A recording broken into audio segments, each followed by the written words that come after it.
Comienza el informativo.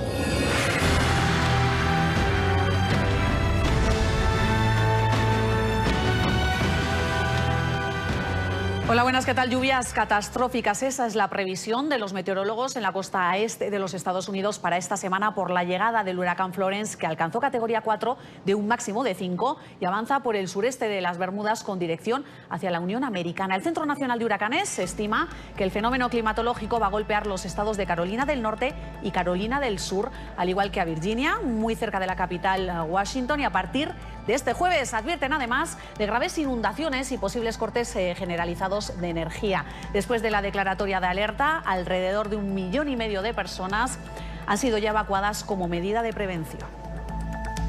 El huracán Florence incrementó sus vientos alcanzando las 130 millas por hora, es decir, unos 215 kilómetros por hora, y continúa avanzando en sentido oeste-noroeste hacia las costas del sureste de Estados Unidos. El cono de incertidumbre sigue proyectando el paso en la dirección general de las Carolinas, especialmente Carolina del Norte. En estos momentos hay vigilancia de huracán en efecto para las costas de Carolina del Sur, Carolina del Norte, el estado de Virginia también.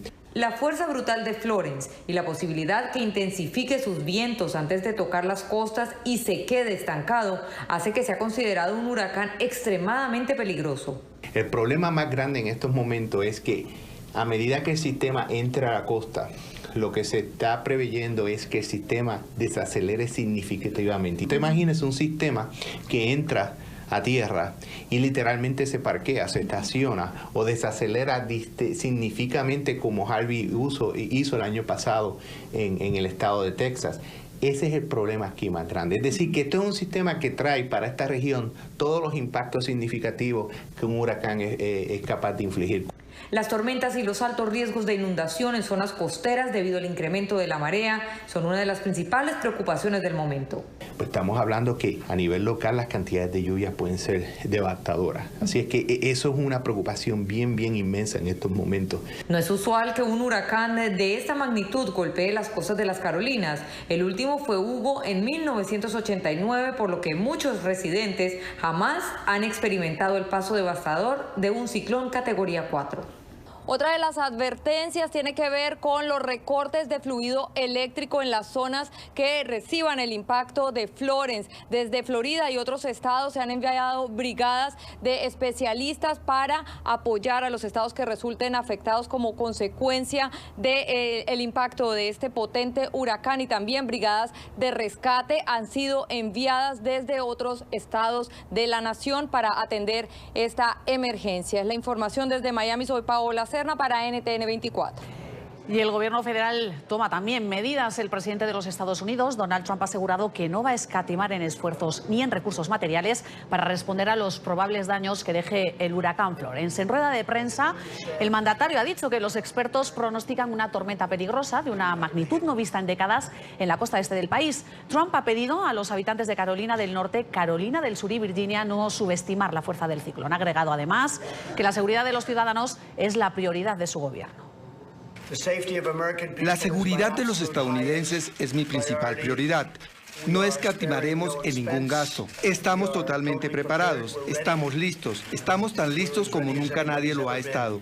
Me parece a mí y a todas las personas con tanto talento que hacen esto para ganarse la vida, que esta va a ser una tormenta que va a ser muy grande, mucho más grande de lo que hemos visto en décadas.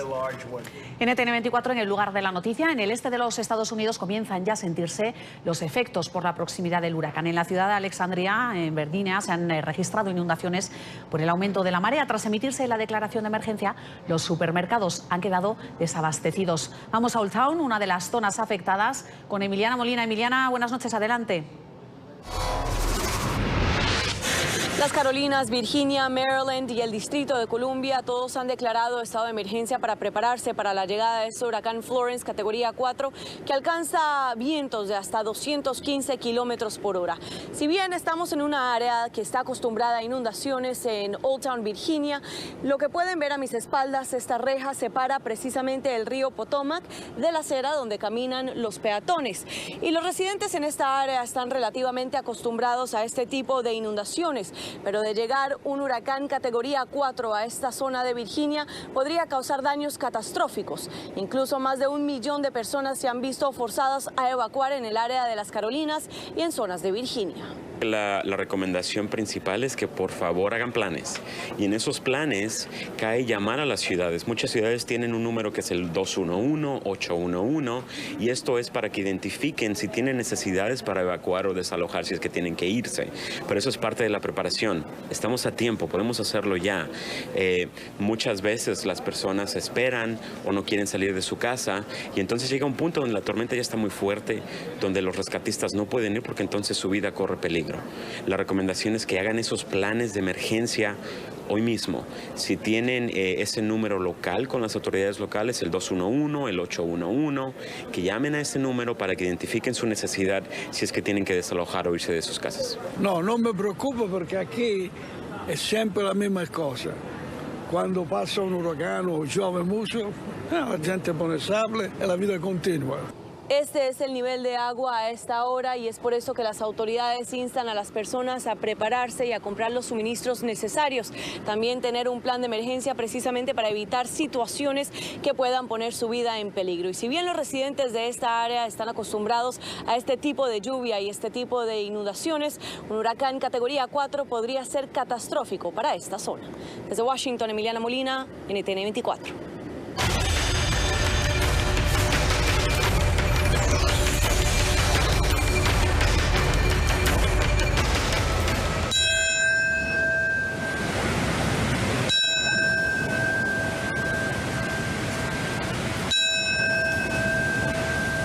Janet Marie Alonso. Anthony Alvarado. Antonio Javier Alvarez. Victoria Alvarez Brito.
Estados Unidos, 17 años después, era el 11 de septiembre del año 2001, cuando la historia de la Unión Americana se partía en dos. Los ataques terroristas del grupo Al-Qaeda en las Torres Gemelas y el Pentágono enlutaban a todo un país.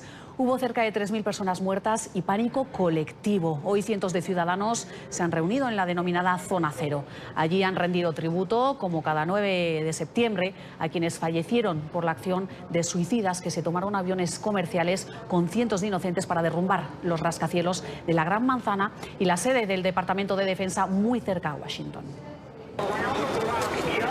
Dos impactos con 18 minutos de diferencia y un hecho imborrable en la historia.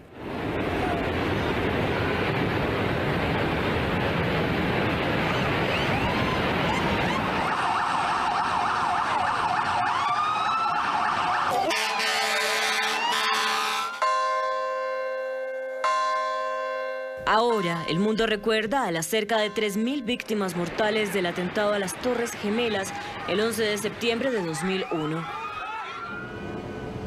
En Nueva York, decenas de personas se congregaron en distintos puntos de la ciudad para rendirles tributo. Las tocamos cada 11 de septiembre y cada vez que hay un hecho terrorista. Tocamos la campana de la esperanza en la forma en que lo hace el Departamento de Bomberos de Nueva York, que es 5 veces en grupos de 4 para recordar a los hermanos caídos.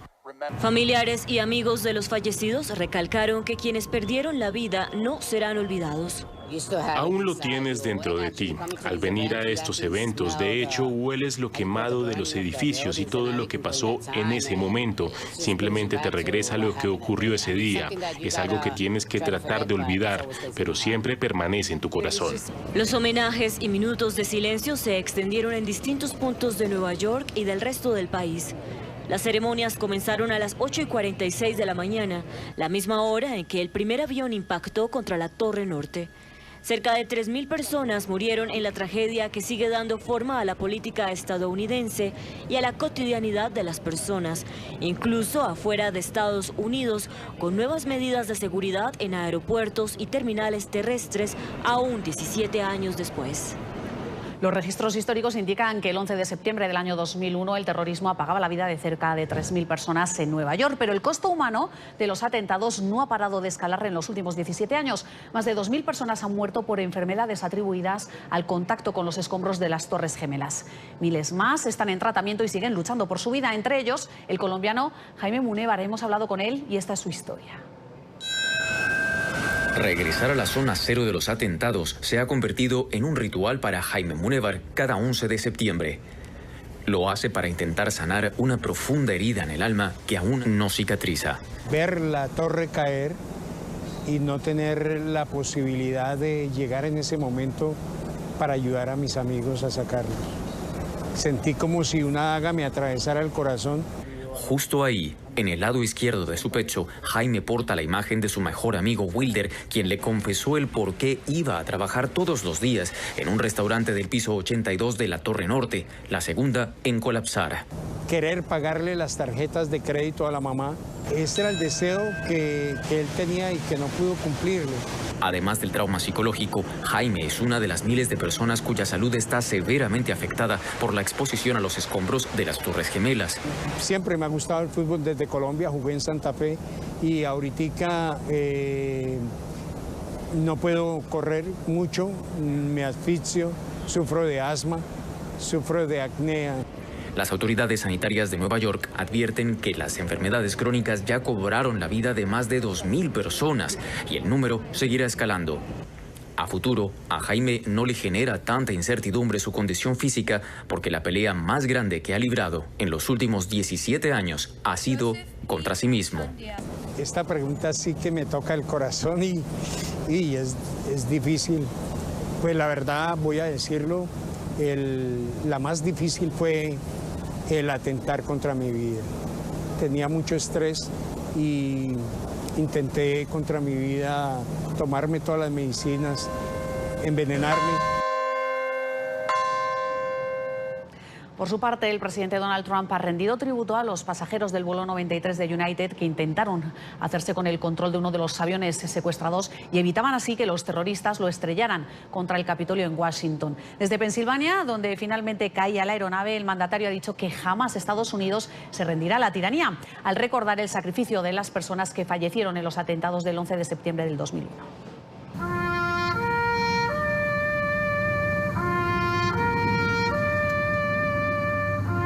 17 años después, los estadounidenses volvieron hoy a recordar a sus héroes, los muertos en los atentados del 11 de septiembre del 2001. Además de Nueva York, dos sentidos eventos de homenaje recordaron a quienes perdieron la vida en Shanksville, Pensilvania, donde en una zona rural cayó el avión con más de 40 personas a bordo, y en el Pentágono. Trump y la primera dama presidieron este homenaje en Pensilvania. Con todo mi amor. Esas palabras hacen eco en este campo. Y esas palabras cuentan la historia de 40 hombres y mujeres que dieron todo su amor por sus familias, su país y también por nuestra libertad. A Dorothy y a cada familia aquí hoy, Estados Unidos nunca olvidará lo que sus seres queridos hicieron por todos nosotros. El futuro de Estados Unidos no está escrito por nuestros enemigos. El futuro de Estados Unidos está escrito por nuestros héroes. Antes, en el Pentágono, una ceremonia similar recordaba a quienes perdieron la vida tras estrellarse el Boeing en la zona oeste del emblemático edificio. Aquí en el Pentágono, alrededor de las 9:37 de la mañana, terroristas golpearon esta gran ciudad de fortaleza de Estados Unidos. Los ataques del 11 de septiembre sombrecieron la paz y la tranquilidad de esa mañana. La ceremonia privada estuvo reservada para familiares y personal del Pentágono. El vicepresidente, acompañado del secretario de Defensa, también depositó antes una corona de flores para recordar no solo a los que perdieron la vida, sino a quienes trabajaron en las tareas posteriores. Pero mantenemos la promesa de que nosotros nunca olvidaremos lo que tuvo lugar en este lugar, en esa mañana. El lugar escogido fue el memorial erigido junto al edificio, donde cada nombre tiene su propio rincón. Tras la ceremonia, los familiares se han acercado a los bancos que tienen los nombres para depositar las flores, guardar un minuto de silencio, recordar a las víctimas y rezar por ellas. Era sargento de primera clase, jefe de personal. Y aquí ya tenía 19 años en el ejército trabajando y lamentablemente falleció. Siempre lo voy a recordar a él como una persona linda que era, ¿verdad? Siempre lo voy a llevar en mi corazón. Este aniversario coincide este año con las elecciones de medio término y llega en un clima de profunda división política en el país. Pero hoy republicanos y demócratas aparcaron sus diferencias para honrar a las víctimas y sus seres queridos. La calma antes de la tormenta política previa a los comicios del próximo mes de noviembre.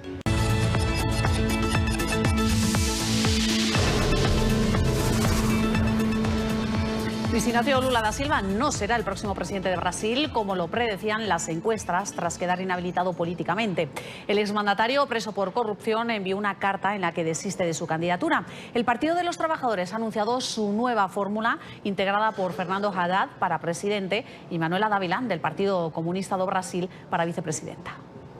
Fernando Haddad será Lula para millones de brasileños. Luis Inácio Lula da Silva desistió de disputar la presidencia de la República en las próximas elecciones del 7 de octubre, luego de ser inhabilitado por la justicia. El exmandatario fue condenado a 12 años de prisión por corrupción y su sentencia ratificada por un juzgado de segunda instancia. Lula hizo el anuncio mediante una carta en la que expresó su apoyo incondicional a Haddad, nuevo candidato presidencial del Partido de los Trabajadores, quien la leyó en un acto en Curitiba, ciudad donde Lula cumple la pena. En esas circunstancias tuve que tomar una decisión en un plazo que fue impuesto de forma arbitraria. Por eso pedí al Partido de los Trabajadores que sustituyese mi candidatura por la del compañero Fernando Haddad, que hasta ahora desempeñó con extrema lealtad la posición de candidato a vicepresidente. Tras el veto a Lula el pasado 1 de septiembre, Haddad se convirtió en la principal alternativa del Partido de los Trabajadores, pero el partido solo hizo oficialmente su candidatura presidencial este martes, cuando vencía el plazo otorgado por la justicia electoral para proclamar el sustituto del exmandatario. Lula fue vetado de disputar las elecciones en base a una ley que él mismo sancionó y que impide que candidatos condenados en segunda instancia, como es su caso, puedan postularse a un cargo electoral. El panorama se refleja de esta manera. El candidato de extrema derecha, Jair Bolsonaro, sigue liderando las encuestas con un 24% y el ahora candidato del Partido de los Trabajadores cuenta solo con un apoyo del 9%, 5 puntos porcentuales más que en la encuesta de agosto, lo que podría dar como resultado si sigue remontando una disputa entre estos dos candidatos en segunda vuelta. Simpatizantes del expresidente realizaron un acto ante la sede de la Policía Federal, lugar donde permanece preso Lula, para oficializar el anuncio del nuevo candidato. Nuestra cadena aliada en Colombia, Noticias RCN, ha conocido el vídeo de una audiencia judicial en la que un falso sacerdote acusado de abuso sexual bebe una sustancia que resultó ser cianuro. El caso tenía lugar hace ya un mes. El hombre decidió tomar el veneno justo cuando el juez lo enviaba a la cárcel. Se impone medida de aseguramiento privativa de la libertad en establecimiento carcelario. El acusado, tras escuchar la decisión del juez y aprovechando que su abogado estaba apelando la medida de aseguramiento, observa a la mamá de la víctima. Agacha la cabeza algunos segundos e intenta tomarse un sorbo de líquido que llevaba en una botella. Era una mezcla de agua y cianuro. Pasa un minuto y el religioso empieza a sentirse mal, su respiración se dificulta, pide más líquido y entra en shock. Se fue hacia atrás, se cayó al piso. Él trataba de girar hacia atrás, hacia nosotros, no sé con qué intención, si pedirnos a nosotros algo o de pronto pedirnos perdón. El juez suspendió la diligencia debido al mal estado de salud del sindicado, quien es llevado a un hospital. 2 horas pasan y se reanuda la audiencia, pero con una impactante noticia.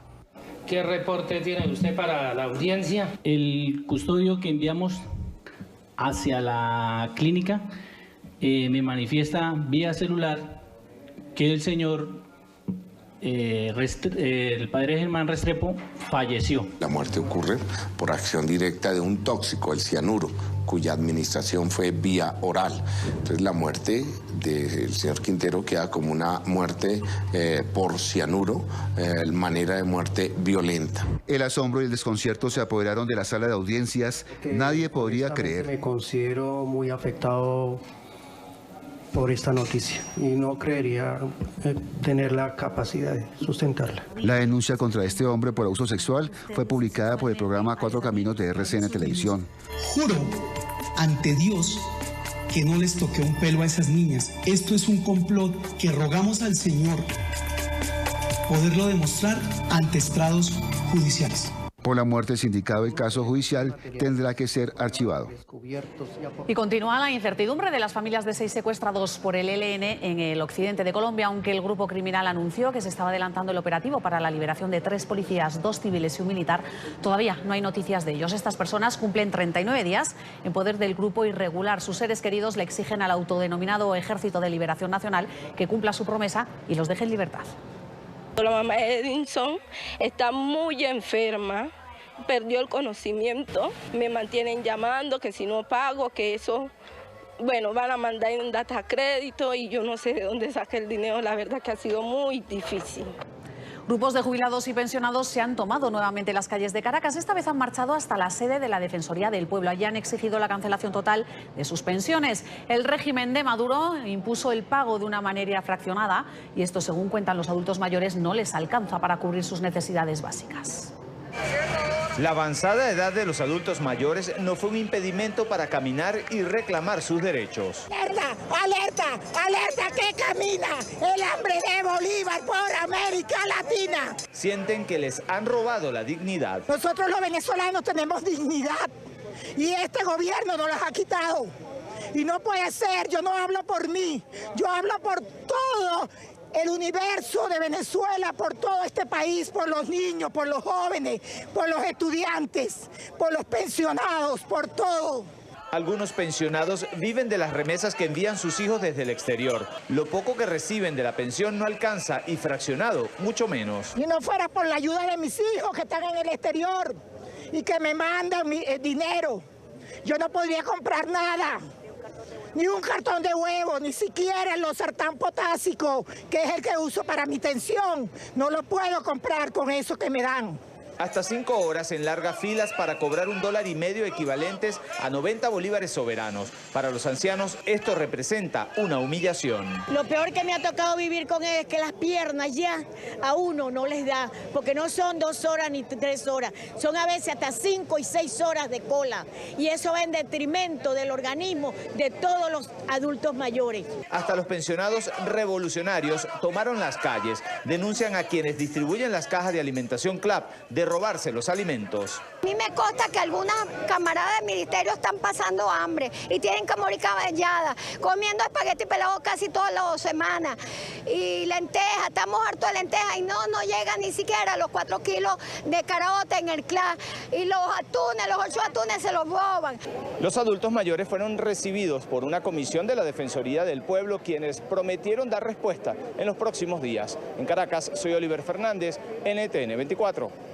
El gobierno de Nicolás Maduro sigue buscando responsables de la crisis. Ahora, ante la escasez de productos cárnicos, ha dicho que el desabastecimiento es causado por ciudadanos colombianos que la compran en Venezuela y se la llevan de contrabando a través de la frontera. El vicepresidente para el área económica, Tarek El Aissami, ha dicho que mafias colombianas cargan con los alimentos con la complicidad del gobierno del presidente Iván Duque para desestabilizar el programa de recuperación económica que impulsa la llamada revolución. Y todos estos elementos, sumados a la crisis por el éxodo venezolano, han formado parte del informe que la jerarquía de la Iglesia Católica ha llevado al Vaticano para alertar al Papa sobre las consecuencias de la situación. El pontífice recibió a 42 obispos por más de 2 horas en una reunión privada. Al finalizar el encuentro, Francisco les pidió que al volver a casa siguieran ayudando al pueblo que sufre. Los obispos venezolanos presentaron al Papa Francisco un rosario de denuncias. Durante 2 horas lo informaron sobre la difícil situación que se vive en su país. Francisco, por su parte, los estimuló a no descuidar a los más necesitados. Mantener una cercanía, especialmente con los que más sufren. Esa fue la actitud que le vimos al Santo Padre, ¿verdad? De él mismo, de tener mucha cercanía con nuestro país, con Venezuela. El éxodo de venezolanos fue uno de los temas centrales del diálogo con el pontífice.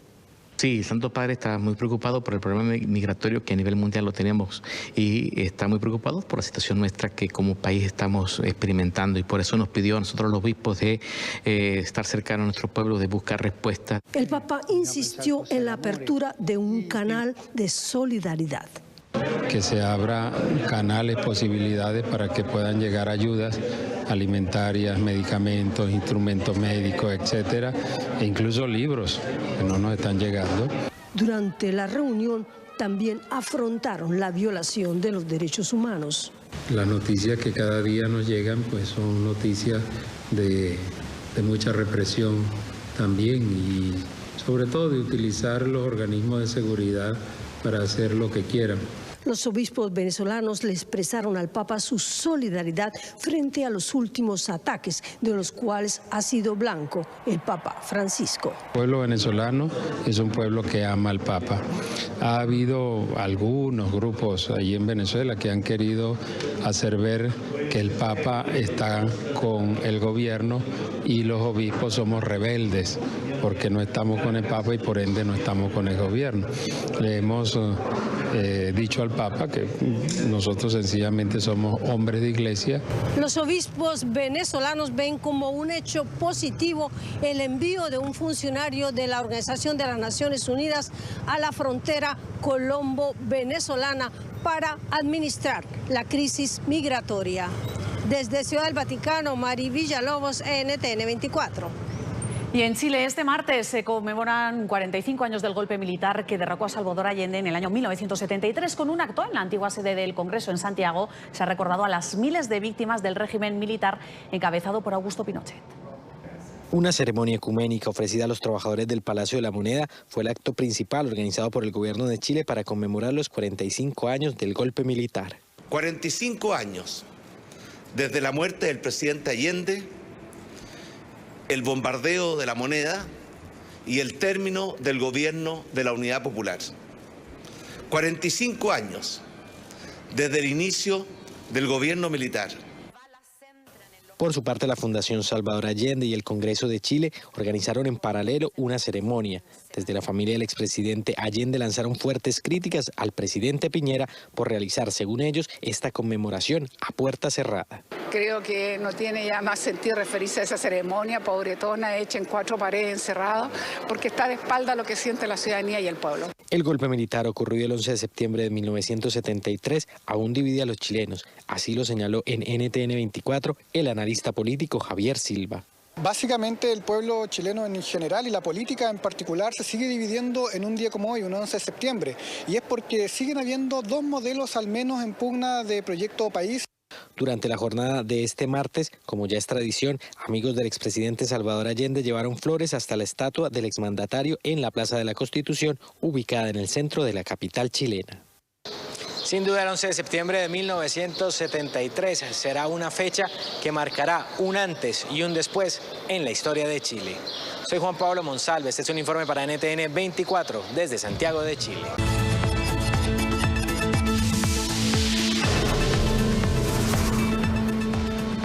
En España se ha celebrado la Diada o el Día de Cataluña. La jornada está marcada por las manifestaciones que realizan los sectores independentistas para reivindicar sus intenciones de fundar una república catalana. El 11 de septiembre es el Día Nacional de Cataluña. Como en años anteriores, esta conmemoración es utilizada por los sectores independentistas para medir sus fuerzas y demostrar, según ellos, que son mayoría y que el objetivo de la fundación de una república catalana es alcanzable. Este Día de Cataluña es conocido como la Diada. Este martes, más de 400.000 personas salieron a las calles de Barcelona para asegurar que su causa está legitimada con los resultados mayoritarios que habrían obtenido en el referéndum independentista del 1 de octubre del año pasado. Además, para insistir en la liberación de los líderes independentistas encarcelados por ser los responsables de la realización de dicho proceso electoral. Esta no es una diada normal, puesto que vivimos una situación excepcional, políticamente de una gran gravedad, desde que Cataluña celebró su referéndum de autodeterminación el 1 de octubre y proclamó políticamente su independencia en el Parlamento democráticamente el 27 de octubre. Saben que, a consecuencia de estos hechos democráticos, el gobierno del Estado español anuló el Parlamento, clausuró el Parlamento, destituyó al gobierno, puso en prisión a la gran mayoría de miembros de ese gobierno y el presidente Puigdemont, como otros compañeros, tuvieron que exiliarse. De su parte, los defensores de la Constitución critican que los independentistas se hayan tomado esta fiesta nacional, pues aseguran que es una celebración de todos los catalanes, incluidos los no independentistas. Nos han robado nuestra diada, nos han secuestrado nuestra diada y donde esta diada vuelve a ser un aquelarre sectario del independentismo, donde segrega a la sociedad en los catalanes de primera, los catalanes independentistas y a los que nos consideran catalanes de segunda. Y por tanto el Partido Popular siempre vamos a defender que la diada vuelva a ser esa diada de todos los catalanes. En la realización de esta diada hubo más presencia policial, pues no son extraños los enfrentamientos entre los dos sectores. Más aún luego de la polémica que ha causado la utilización del espacio público de Cataluña con símbolos reivindicativos del independentismo. Desde Madrid, Marcelo Moncayo, NTN 24.